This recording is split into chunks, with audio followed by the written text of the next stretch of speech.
কাইফা তাকফুরুনা বিল্লাহি ওয়া কুনতুম আমওয়াতান ফাহইয়াকুম সুম্মা ইউমীতুকুম সুম্মা ইউহয়ীকুম সুম্মা ইলাইহি তুরজাউন। জোরে কোন আল্লাহু আকবার, আরো জোরে কোন আল্লাহু আকবার। আল্লাহ পাক বলে দুনিয়ার মানুষেরা কি করে আমাকে অস্বীকার করো, কি করে কুফরি করো, নিজের দিকে একবার তাকাইছো নাকি?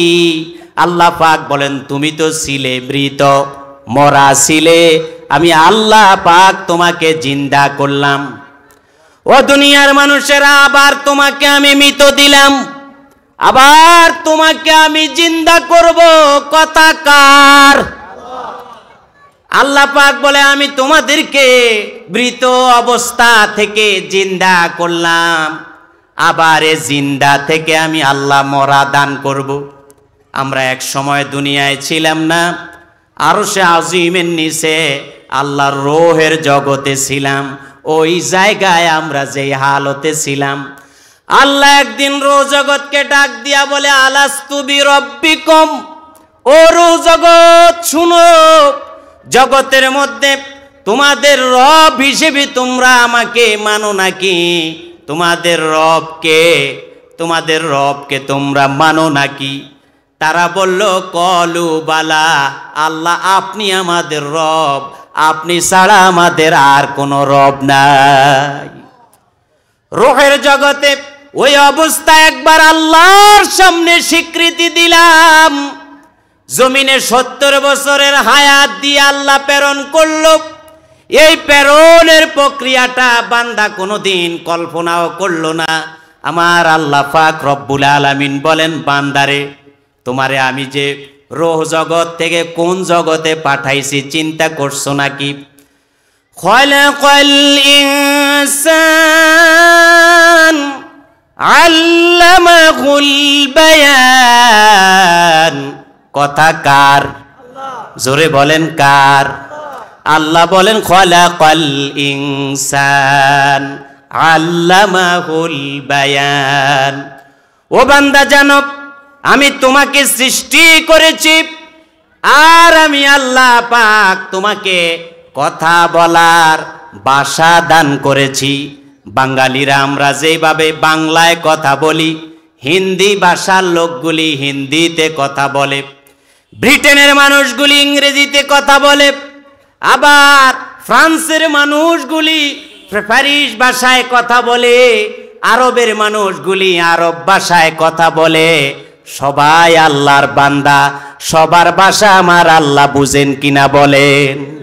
জোরে বলেন বুঝেন কিনা? যে আল্লাহ পাক বললেন খলাকাল ইনসান আল্লামাহুল বায়ান, আমি তোমাকে সৃষ্টি করেছি, কথা বলার ভাষা দান করেছি। ওই আল্লাহর শানে একবার আওয়াজ দিয়া বলেন আল্লাহু আকবার।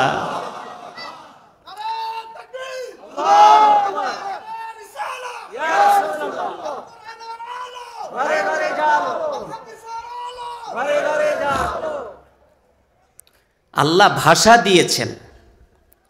দুঃখজনক হলো এই ভাষা দিয়া অনেকে গালিগালাজ করে, অনেকে এই ভাষা দিয়া আল্লাহর বিধানকে নির্মূল করে দিতে চায়, অনেকে এই জমিনে আল্লাহর বিধান বাস্তবায়ন হোক এটা চায় না। আল্লাহ পাক বললেন আমি তোমারে সৃষ্টি করেছি, দেখো নিজের দিকে তাকাও। আল্লাহ পাক বললেন কেমনে আমি তোমাকে বানালাম? ওয়াজআলনা মিনাল মাই কুল্লা শাইইন হাই আফালা ইউমিনুন। আল্লাহ পাক বলে বান্দারে, এই যে দেখো দুনিয়ার আসমান জমিন তো ওতপ্রোতভাবে জড়িত ছিল, আমি আল্লাহ ভিন্ন করলাম, আর আমি আল্লাহ তাআলা তোমাকে প্রাণ সঞ্চারের সুযোগ দিলাম। কোরআন বলে আমি আল্লাহ তাআলা কুল্লা শাইইন, দুনিয়ার সমস্ত সৃষ্টি জগৎকে আমি আল্লাহ মাটি থেকে পানি থেকে বানাইলাম। আচ্ছা বলেন তো বাবা, মাটির সাথে আর পানির সাথে যখন মিক্স ছিলাম, আমার আপনার নাম গন্ধ কেউ জানতো নাকি?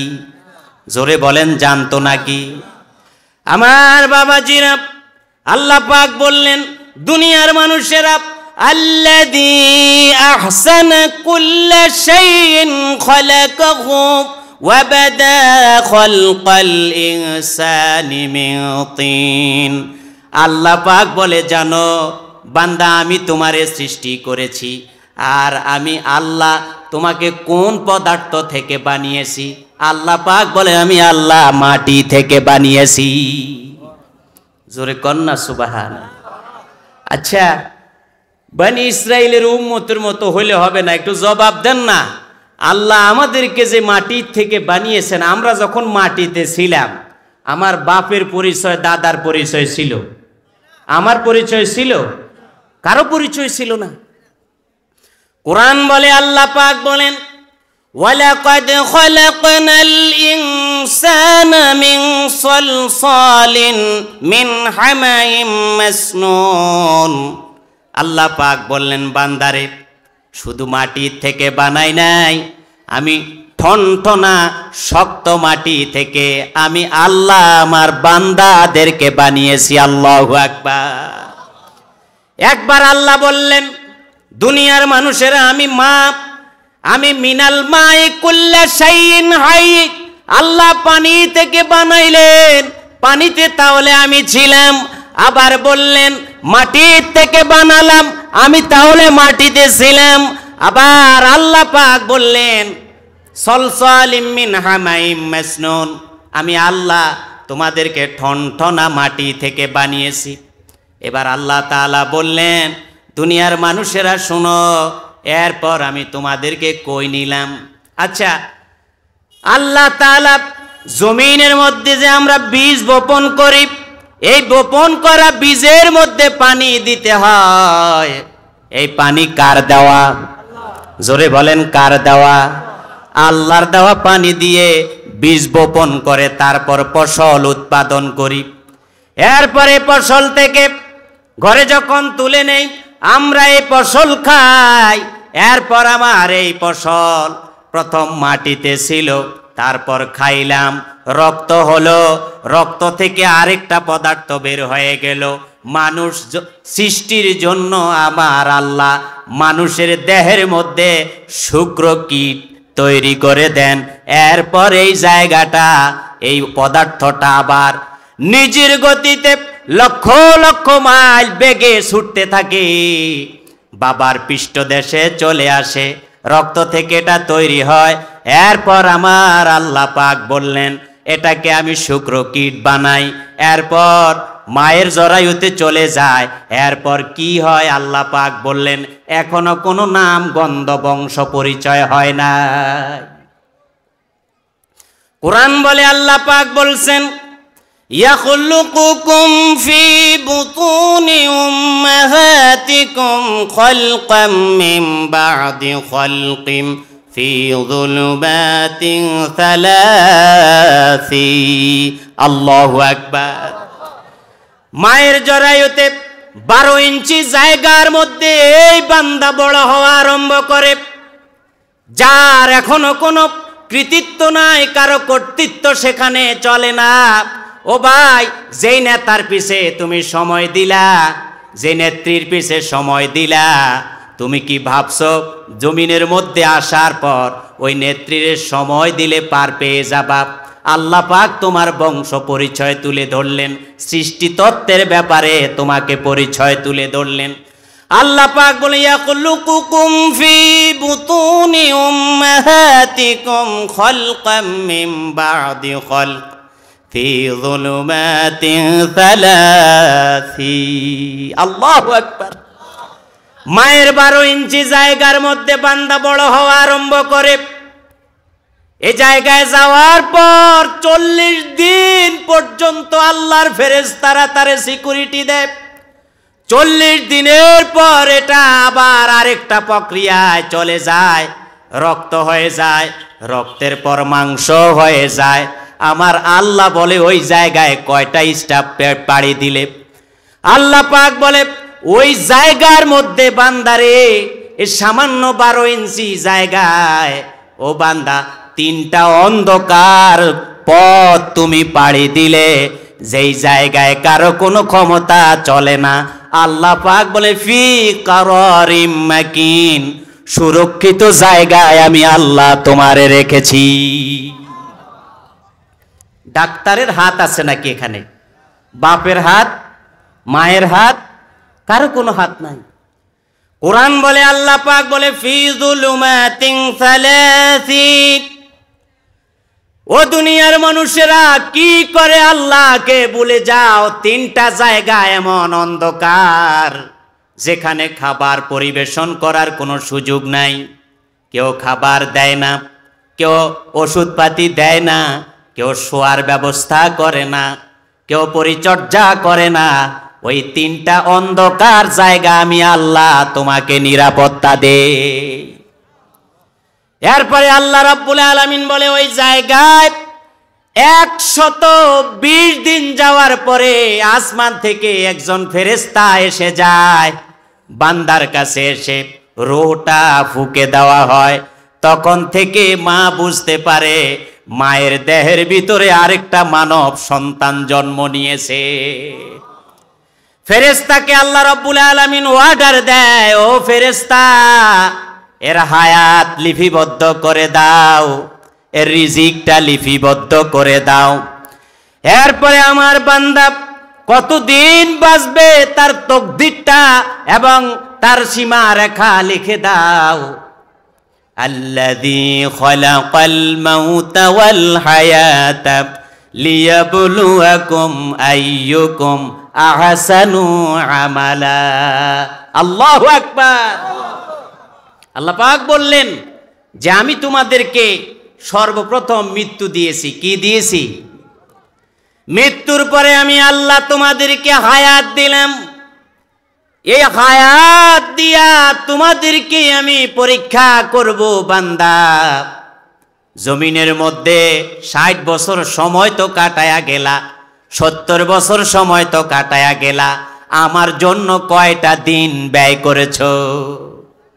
বাবাজিরা আমার শুনে নেন, যে আল্লাহ ছাড়া আর কেউ নাই। আল্লাহ আমাদেরকে এত প্রক্রিয়ায় বানালেন। একদল মানুষ আছে পৃথিবীতে, আপনাদেরকে একটা জরিপ শোনাই।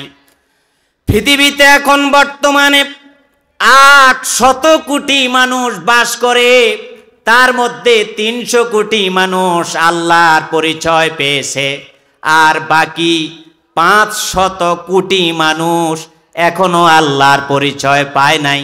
আমাদের কিছু কিছু বড় বড় আলেম আমেরিকার বিভিন্ন অঙ্গরাজ্য যখন সফর করেন, এমন এমন আল্লাহর বান্দার সাথে তাদের দেখা হয়েছে, বলল যে মুহাম্মদ নামে নবী আছে, তারা জানে না।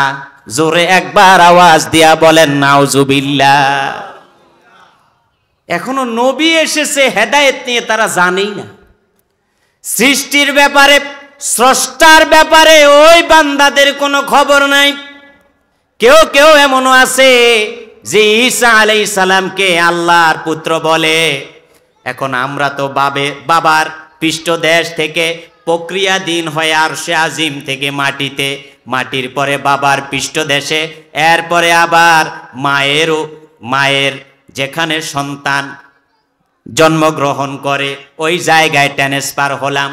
ওখান থেকে এরপরে বান্দা এবার ভূমিষ্ঠ হলো জমিনে। এই যে বিভিন্নভাবে আসলাম, আল্লাহ মাটির কথা বললেন, পানির কথা বললেন, ঠনঠনা মাটির কথা বললেন, শক্ত মাটির কথা বললেন।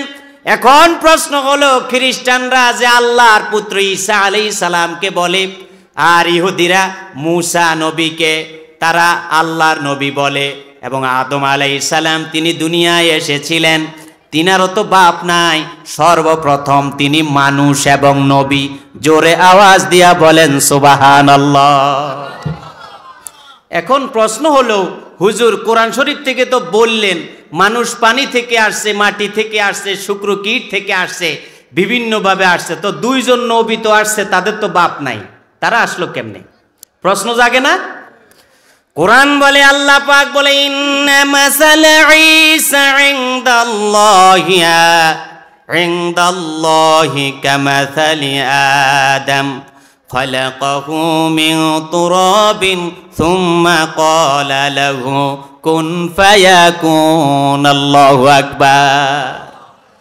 আল্লাহ পাক ১৫০০ বছর আগে ৮০০ কোটি বান্দার কাছে কোরআন শরীফে নাজিল করে দিল। জানো, তোমরা বলতে পারো হযরতে ঈসা আলাইহিস সালামের তো বাপ ছিল না, তাহলে কেমনে আসলো?